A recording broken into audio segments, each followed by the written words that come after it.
pour vous introduire un petit peu cette vidéo et ce vlog, on est au Japon pour une raison un peu spéciale, parce qu'on n'a pas totalement payé ce voyage. En gros, il y a un an, il y a une influenceuse que Julie suit qui a monté sa marque de matcha. Et vu que il y a un an, ça faisait un an qu'elle avait lancé sa marque de matcha, pour fêter ça, elle avait organisé un jeu concours où elle faisait gagner à 3 personnes un voyage pour 2 au Japon, où du coup ils payaient, donc ça faisait pour une valeur d'à peu près 5 000 €, où ils payaient l'aller-retour en avion et 10 nuits d'hôtel dans un hôtel à Tokyo. Voilà. Et du coup, il se pourrait qu'on ait participé à ce concours et que dans les commandes qu'on a passées pour gagner ce concours, il y a une de mes commandes qui est gagnée.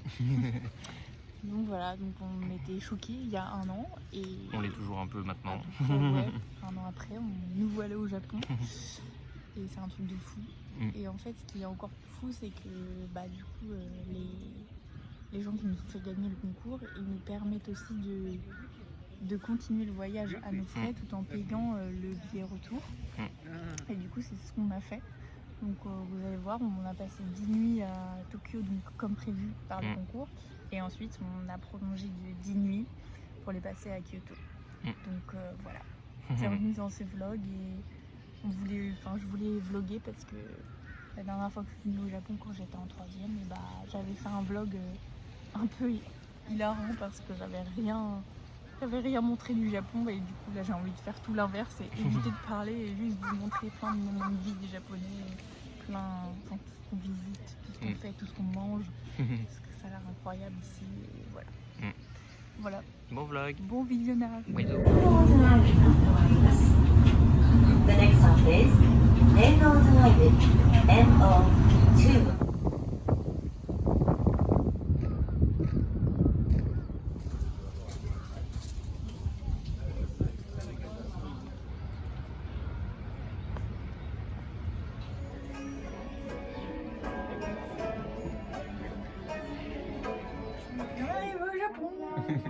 On vous fait un petit room tour de notre chambre. Alors, déjà petite entrée avec des petits chaussons. Ensuite, notre chambre se présente comme ceci. On est au 12e étage. Voilà. Avec une vue plutôt sympa.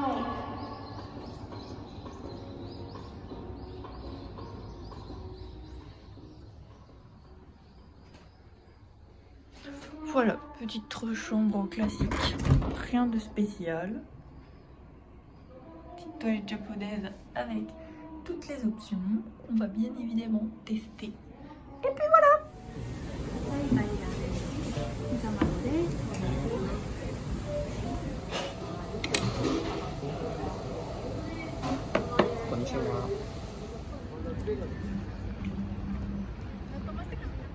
Bonjour les petits vlogos. Salut le vlog. Alors aujourd'hui nous sommes le mardi 14 octobre, oui. Et hier du coup on est arrivé vers 5h30 du matin. L'avion s'est très bien passé et on était vraiment crevés. Du coup on n'avait pas beaucoup dormi dans l'avion, donc c'était un peu compliqué de tenir jusqu'au check-in de l'hôtel qui était à 15h. Du coup on s'est dit on va quand même tenir, on allait déposer nos bagages à l'hôtel, très sympa, qui prennent en charge comme ça nos bagages. Et ensuite on s'est dit on va quand même un peu profiter de Tokyo. Et du coup on s'est promené, on avançait à 2 à l'heure par contre. J'étais vraiment très fatiguée. On a mangé beaucoup de choses frites, des tempura, tout ça, pour pas très cher, voilà. Ce qu'on me dit est vrai, on peut manger pour rien du tout. À peu près un repas pour 2 et vraiment on est bien calé. C'est un repas pour 1 quoi. C'est à peu près 13 € dans des trucs classiques. Ouais. Et puis c'est super bon, vraiment ça n'a rien à voir avec un repas de 13 € en France quoi. Du coup voilà. Même là, si on me dit ce qu'on a mangé, moi ça aurait pu faire un repas complet et ça coûtait 3-4 € je crois. Le mien. Ah oui c'est vrai. Du coup hier on a aussi fait le Ueno Park et ensuite on a fait le parc impérial dans lequel on a fait une petite sieste. avant le check-in à 15h. Les métros hyper accessibles, vraiment trop facile. Enfin vraiment tout est fait pour les touristes entre guillemets, genre et toutes les annonces dans les métros sont en anglais aussi. Enfin voilà, tout est super bien. Même sur l'écriture parce que du coup tout est... Oui, tout est en alphabet japonais. Un truc qu'on sait lire. Et aussi en alphabet grec ou romain, je ne sais plus. Désolée, le vlog. Et du coup voilà, après on a fait une énorme nuit de 12 heures. Et ensuite, ce matin, on s'est réveillé vers 11h, on a pris un petit déj. Et après, on s'est dit, on va aller à Shibuya, l'endroit où il y a la Crossing Street. C'est connu au Japon, je pense que vous connaissez. Du coup, voilà, je vais faire une vidéo en même temps que je parle. Et puis, ensuite, on a fait quelques magasins. C'est vraiment énorme, genre il y a plein de pubs partout, il y a beaucoup de bruit. Quand je rentre dans un magasin, il y a forcément 6 étages à Shibuya. C'est vraiment des gros trucs. Il y a des annonces dans tous les sens. Voilà, donc faut pas être épileptique là-dedans. Et puis après on s'est promené dans un parc qui s'appelle le Muji Temple. Donc dans ce parc il y avait un temple et un ancien empereur où il vivait, donc Meiji, et du coup il est aussi mort là-bas et il y a son tombeau, si on a bien tout compris. Donc voilà, très intéressant. On est arrivé un peu tard. Ouais. Vu que la nuit est tombée à 17h au Japon, à 16h30 il y a tout qui ferme. Voilà. En tout cas au niveau des trucs qu'on peut visiter. Donc là on dirait par exemple qu'il fait nuit depuis hyper longtemps, mais en fait il est juste 18h. Donc c'est un peu perturbant pour nous, on a l'impression que c'est déjà l'hiver quoi, mais non. Et ensuite on a bu notre premier matcha et notre premier gâteau au matcha dans un café vraiment trop mignon. Et du coup voilà, et c'était excellent.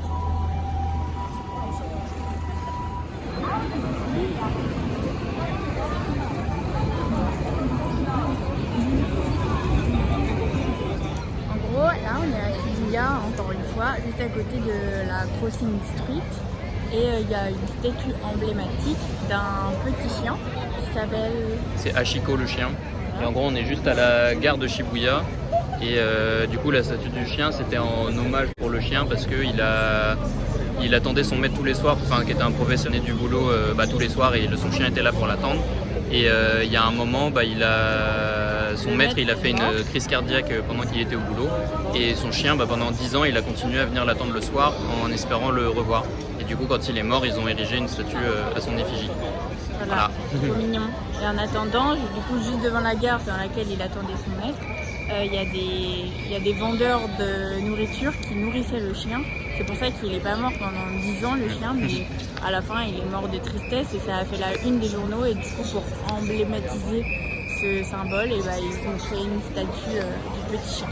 Voilà.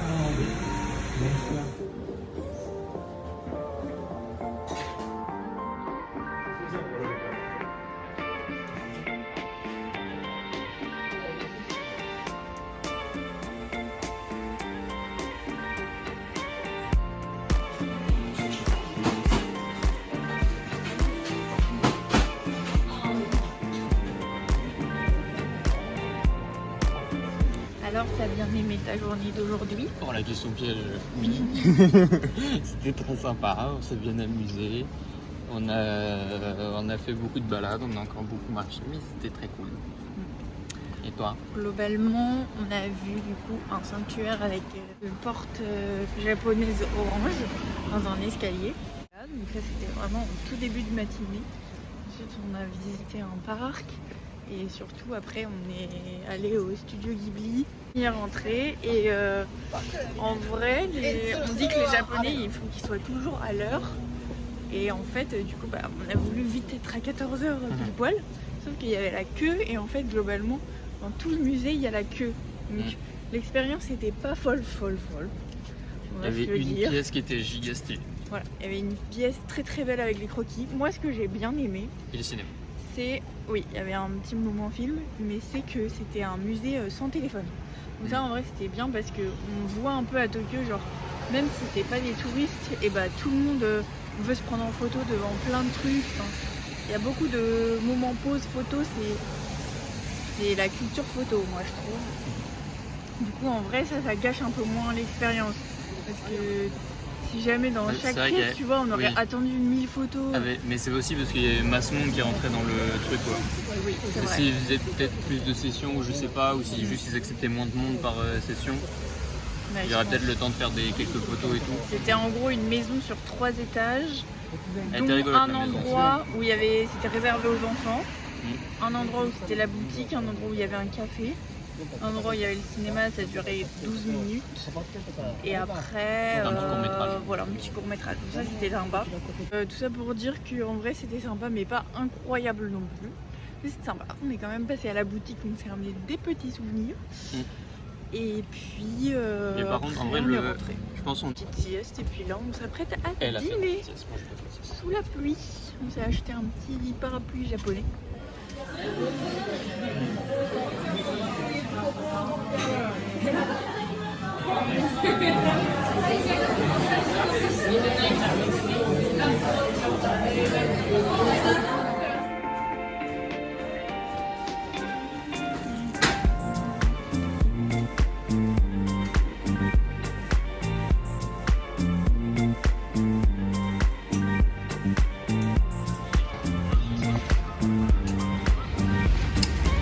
Allons-y, jeune blogueuse.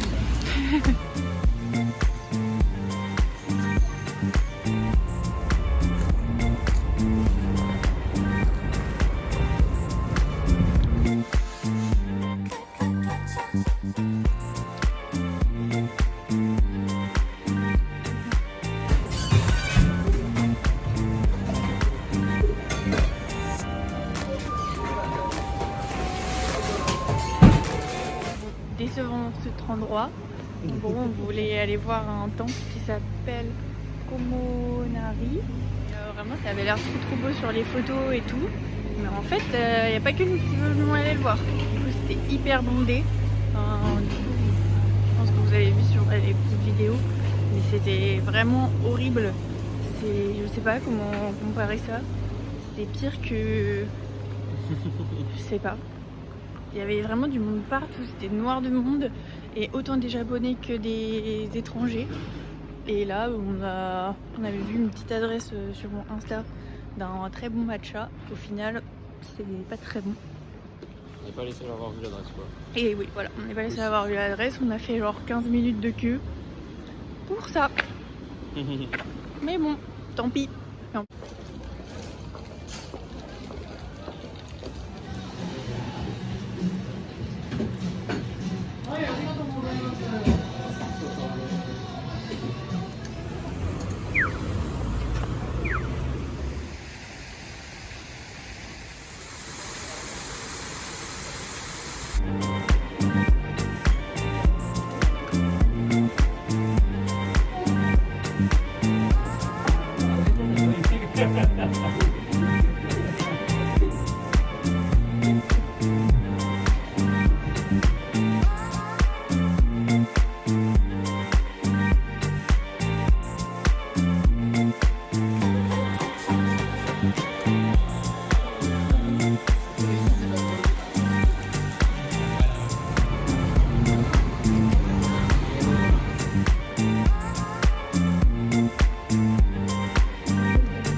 Alors aujourd'hui au programme, nous sommes dirigés vers le marché des poissons, le Tsuzuki Market.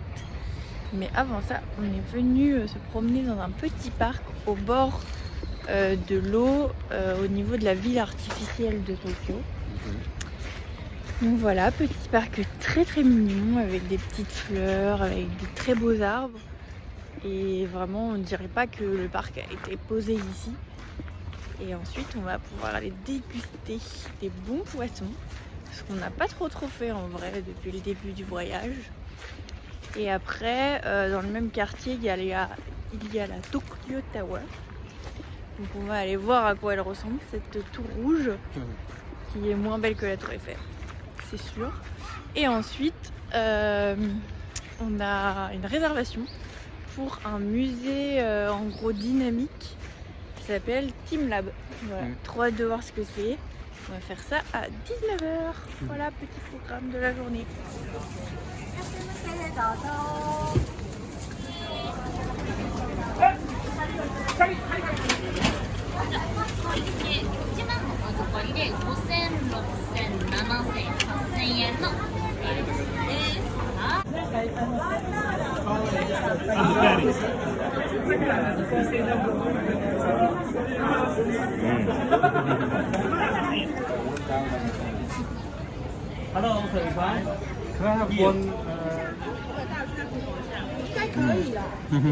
Trop bon. C'est vraiment la meilleure sardine grillée qu'on ait jamais mangée de notre vie. Si c'est bien la sardine. Vraiment.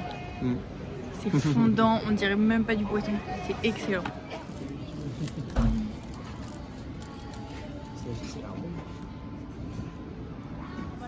Crash test d'un melon pan d'une bakery.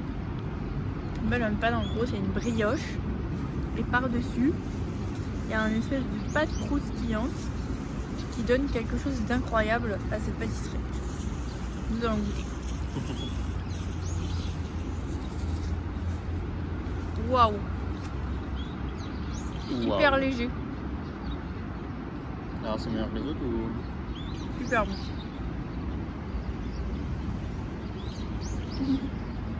Même ta barbe elle a kiffé. Avec la Tokyo Tower. C'est un bon plan.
De Teamlab, le vlog Planète. Et vraiment c'était ça s'appelle enfin ils appellent ça un musée, mais ça n'a rien à voir avec un musée, c'est vraiment une expérience sensorielle, ouais, immersive. C'est un truc de fou, genre je mettrai peut-être quelques vidéos, même si en vrai je pense qu'on ne se rend vraiment pas compte, parce que tout se fait dans l'espace, dans le toucher, même quand on marche, parfois il y avait une partie pieds nus, enfin c'était vraiment très bien. C'est clairement un musée hyper instagrammable, on est d'accord. Pas que, parce qu'il y a beaucoup de salles de nuit, enfin. Oui, mais il y a quand même beaucoup de décors qui étaient hyper instagrammables. Mais par contre, en vrai, c'est pas que ça. Genre, c'est vraiment hyper. Genre parfois, moi, je me disais de toute façon, ça sert à rien de faire une photo, parce que là, on comprendra pas en fait sur la photo, et du coup. On a beaucoup bien profité, et n'empêche, on est resté 1h30 dedans. Bah ouais. Donc vraiment belle expérience.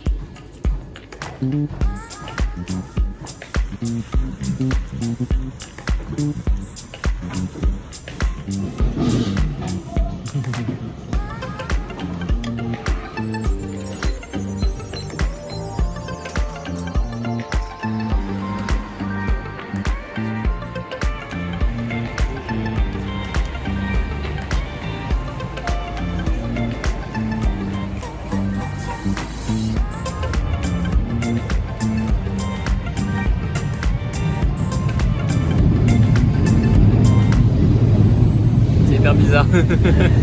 Oh oh. Non, ouais, c'est bon. On dirait qu'il y a un goût de poisson.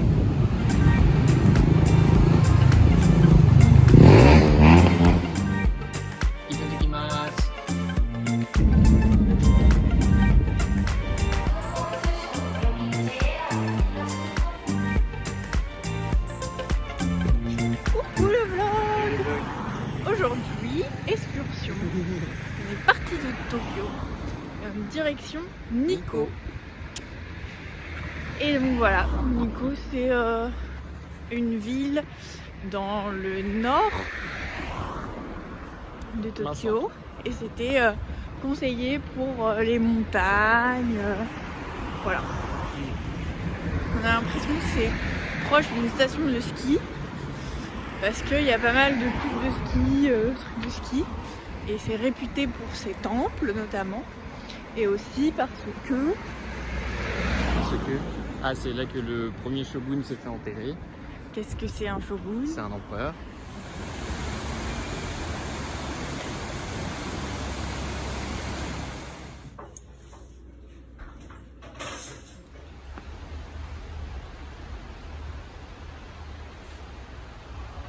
Plutôt comment se purifier les mains avant de rentrer dans un temple. On prend la petite louche. On mouille d'abord sa main gauche, ensuite sa main droite, et voilà, on est purifié. On peut rentrer dans le temple. Bienvenue dans le temple. Là, ce que vous voyez à droite et à gauche, ce sont des bidons de saké. Quelle date? Le guide 760-770. Et c'est un patrimoine de mondial l'UNESCO. de l'UNESCO. Et ça a été rénové. Magnifique.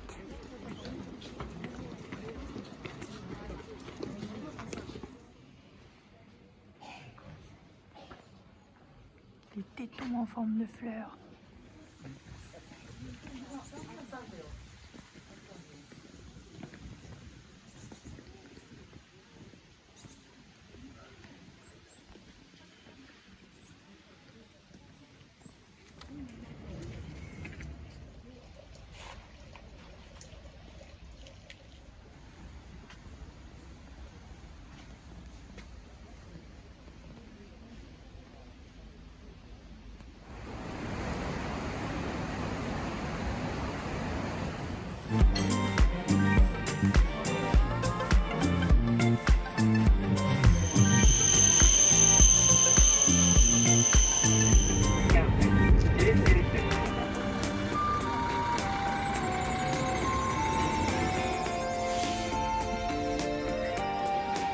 On va conclure le premier vlog autour d'un petit matcha qui est, enfin là on est actuellement à Kyoto, donc on voulait vous faire un petit débrief. Tokyo c'est hyper dynamique, il y a plein de choses à faire, on ne s'est pas ennuyé en vrai. Ah bah ouais. Il y a beaucoup de restaurants, c'est comme à Paris, ça te donne envie de manger partout. Enfin vraiment c'est trop sympa, qu'il pleuve, qu'il fasse pas très beau, c'est pas très grave. C'est plus cool quand il fait beau, mais on choisit pas la météo. Et puis c'est très peuplé, qu'il y a beaucoup de monde et tout, je trouve que c'est un peu moins bordélique que genre à Paris où dès qu'on marche dans les rues on se rentre dedans et puis il faut s'esquiver tout le temps. Là c'est un peu plus... ça se voit qu'il y a du monde, ça se voit qu'il y a des amis, que ça arrête pas de bouger et tout, c'est une vraie capitale quoi. Mais ça reste agréable de s'y déplacer je trouve. Oui c'est vrai que c'est vaste et il y a beaucoup d'espaces verts, beaucoup de jardins, beaucoup de trucs sympas. Et sur les trucs touristiques qu'on a, enfin parce qu'on a fait quand même pas mal de trucs touristiques, le niveau des temples et tout, je trouve que à part celui de Akazuka là. Ouais, Asakusa. Asakusa ouais. À part celui-là, genre tous les autres c'était... ouais c'était... ça allait quoi. Genre des fois il y avait un peu de monde mais bon. Ouais c'est vrai.